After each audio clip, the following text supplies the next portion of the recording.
ফলের রাজ্য পেরিয়ে আমরা এখন প্রবেশ করেছি মধুপুর জাতীয় উদ্যানে। মধুপুর জাতীয় উদ্যানে আপনারা কিভাবে আসবেন, কোত্থেকে আসবেন, সবকিছু থাকছে আজকের এই ভিডিওতে। ঢাকা থেকে মধুপুর জাতীয় উদ্যানের দূরত্ব প্রায় 125 কিলোমিটার। ঢাকা থেকে মধুপুর জাতীয় উদ্যানে আসার জন্য রয়েছে ঢাকা থেকে মধুপুরের সরাসরি বাস। আপনারা যদি মধুপুর জাতীয় উদ্যানে সরাসরি বাসে আসতে চান তবে বাস ড্রাইভারকে বলে রাখবেন মধুপুর জাতীয় উদ্যানের মেইন গেট রসুলপুরে নামিয়ে দিতে। বিকেল 4টার পর মেইন গেট দিয়ে না যাওয়াই ভালো। গেলেও সঙ্গে একজন ট্যুর গাইড নেওয়ার চেষ্টা করবেন। উদ্যানটি প্রতিদিন সকাল 8টা থেকে 6টা পর্যন্ত খোলা থাকে। টাঙ্গাইল জেলার মধুপুর বাংলাদেশের ইতিহাস, ঐতিহ্য এবং ভৌগোলিক কাঠামোর দিক থেকে অত্যন্ত গুরুত্বপূর্ণ একটি অঞ্চল। মধুপুরকে বলা হয় বাংলাদেশের আনারসের রাজধানী।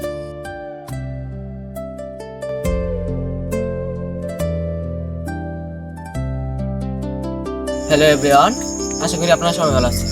প্রতিদিনের ইট পাথরের ব্যস্ত জীবন থেকে একটু ছুটি দিয়ে আমরা চলে এসেছি এমন একটি জায়গায় যেখানে শুধু সবুজের রাজত্ব। হ্যাঁ, আমরা এখন দাঁড়িয়ে আছি বাংলাদেশের অন্যতম ও ঐতিহ্যবাহী বন মধুপুর জাতীয় উদ্যানে। মধুপুর গড়ের সৃষ্টি আজ থেকে প্রায় 9 থেকে 10 লক্ষ বছর আগে। ভূতাত্ত্বিকভাবে এটি একটি বিশেষ উত্থান অঞ্চল, যার চারপাশে সমভূমি বা প্লাবনভূমি থেকে প্রায় 1 থেকে 10 মিটার উঁচু। এই মাটিকে বলা হয় মধুপুর কর্দম, যা লালচে বা তামাটে রঙের এবং কিছুটা অম্লীয় প্রকৃতির। এই বিশেষ মাটির কারণেই এখানে গড়ে উঠেছে বিখ্যাত শালবন। এই শালবনটি 1962 সালে বন বিভাগের আওতায় আনা হয় এবং 1982 সালে আনুষ্ঠানিকভাবে মধুপুর জাতীয় উদ্যান ঘোষণা করা হয়। এটি বাংলাদেশের তৃতীয় বৃহত্তম প্রাকৃতিক বনাঞ্চল। ব্রিটিশ আমলে মধুপুর অঞ্চলটি নাটোরের রানী ভবানীর জমিদারির অংশ হিসাবে ছিল। পরবর্তীতে এটি ধনবাড়ি ও মুক্তাগাছার জমিদারদের নিয়ন্ত্রণে আসে। এই বনের 28 কিলোমিটার জায়গা জুড়ে রয়েছে হরিণ প্রজনন কেন্দ্র, যেখানে গেলে আপনারা খুব সহজেই হরিণ দেখতে পারবেন।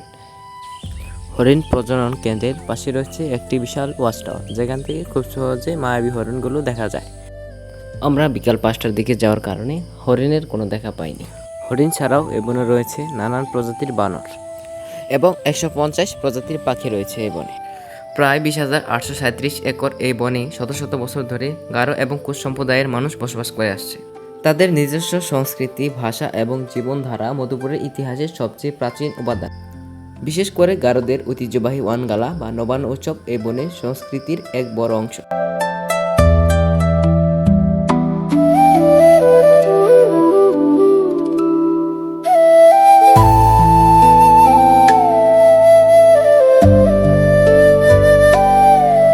মধুপুর নামকরণে সুনির্দিষ্ট কোনো লিখিত দলিল না থাকলেও লোকমুখে প্রচলিত আছে যে এই বনে এক সময় প্রচুর মৌচাক পাওয়া যেত এবং এখানকার মধু ছিল বিশ্বখ্যাত। প্রচুর মধু প্রাপ্তি থেকেই এই বনাঞ্চলের নাম হয় মধুপুর।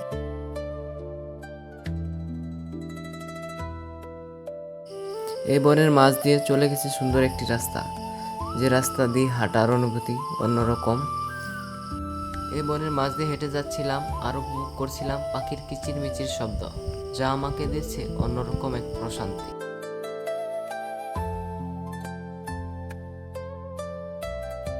মধুপুর গড়ে ঘুরতে ঘুরতে আমাদের চোখে পড়ে সুবিশাল 3টি গর্জন গাছ।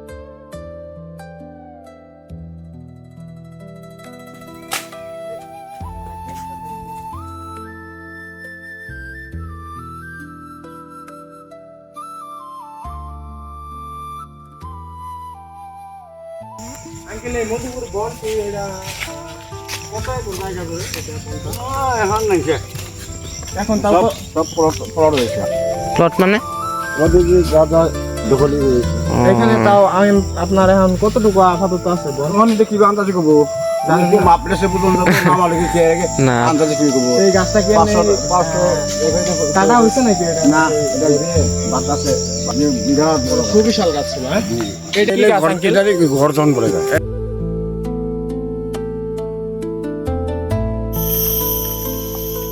আমরা এখন অবস্থান করছি মধুপুর জাতীয় উদ্যানে। এখানকার পরিবেশ খুবই মনোরম। এখানকার আমরা উপভোগ করছি পোকার ঝিঝি শব্দ এবং পাখির কোলাহল। মাঝে মাঝে দেখা পাচ্ছি বানর দেখে মাঝে মাঝে ভয়ও করছে। তারা আমার দিকে হুট করেই এগিয়ে আসছে। এই বনে নাকি হরিণ এবং ময়ূর দেখা মিলে। আমরা শুধু পারলে আপনাদেরকে দেখানোর চেষ্টা করবো ইনশাল্লাহ। তো এই বনটি খুব সুন্দর স্তব্ধ।